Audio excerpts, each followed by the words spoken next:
किसी जंगल में एक पुराना सा बरगद का पेड़ हुआ करता था जिसमें उल्लू का घर भी था। उसी पेड़ के नीचे एक हाथी भी रहता था जिसका नाम झनकू था।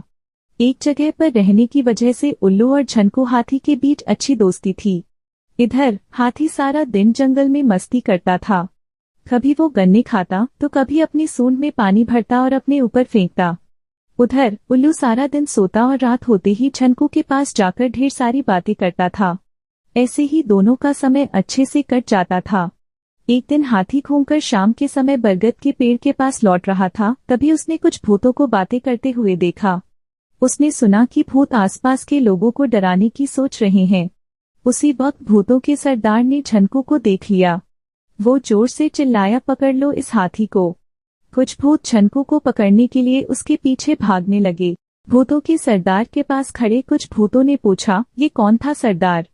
सरदार ने जवाब दिया, मैंने कल रात सपने में एक हाथी को पूरा खाया था। ये हाथी बिल्कुल मेरे सपने के हाथी जैसा ही था। इसे देखकर लग रहा है कि सपने सच हो सकते हैं। इसे पकड़कर आज मैं अपना सपना सच करके ही रहूंगा।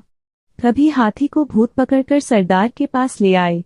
झनकू ने पहली बार भूतों को देखा था। उन्हें देखकर वो डर गया। कांपते हुए झनकू की तरफ भूतों का सरदार अपना सपना सच करने के लिए बढ़ने लगा। झनकू के हाथ पैर ठंडे पड़ चुके थे। ताकत तो झनकू के पास काफी थी, लेकिन उसे समझ नहीं आ रहा था कि भूतों से कैसे निपटे। उसी समय झनकू का दोस्त उल्लू वहां पहुंचा।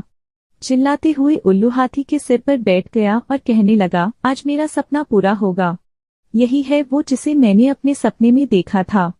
हाँ, यही है वो। उल्लू की ऐसी बातें सुन भूतों के सरदार ने पूछा, अरे क्या हुआ है तुम्हें? क्यों चिल्ला रहे हो और क्या कहना चाहते हो? कौन यही और कौन सा सपना? जवाब में उल्लू ने कहा कि देखिए, मैंने कल रात सपना देखा था कि मेरी शादी हो गई है। मैंने जिसे अपने सपने में देखा था उसका चेहरा आपके बगल में जो खड़ी है उससे मिलता है।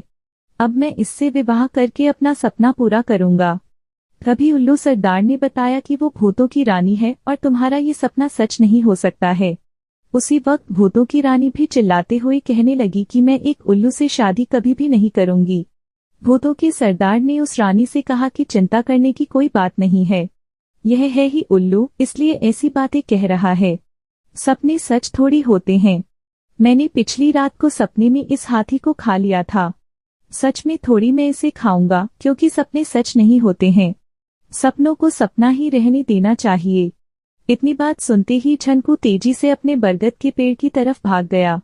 हाथी के वहां से जाते ही उल्लू ने भूतों के सरदार से कहा, आप लगते तो है उल्लू ही, लेकिन बातें और काम समझदारी की ही करते हैं। मुझे अच्छा लगा आपकी बातें सुनकर।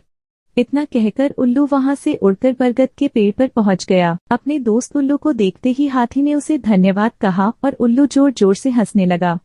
हाथी ने पूछा, क्या हुआ? उल्लू ने कहा कि मैंने भूत की बातें सुन ली थी। वो तुम्हें अपने सपने की वजह से खाना चाहता था, इसलिए मैंने भी उसे झूठा सपना सुनाकर बेवकूफ बना दिया। फिर उल्लू ने हाथी से कहा कि दोस्त, तुम्हें न तो मुझे धन्यवाद कहने की जरूरत है और न ही उससे डरने की। दोस्ती में धन्यवाद की जगह नहीं होती है। तब कहीं जाकर हाथी को राहत की सांस आई और दोनों दोस्त मिलकर भूतों के सरदार की नासमझी पर हंसने लगे। कहानी से सीख, दोस्ती अगर सच्ची हो तो वो हर मुसीबत में आपके साथ खड़े रहते हैं।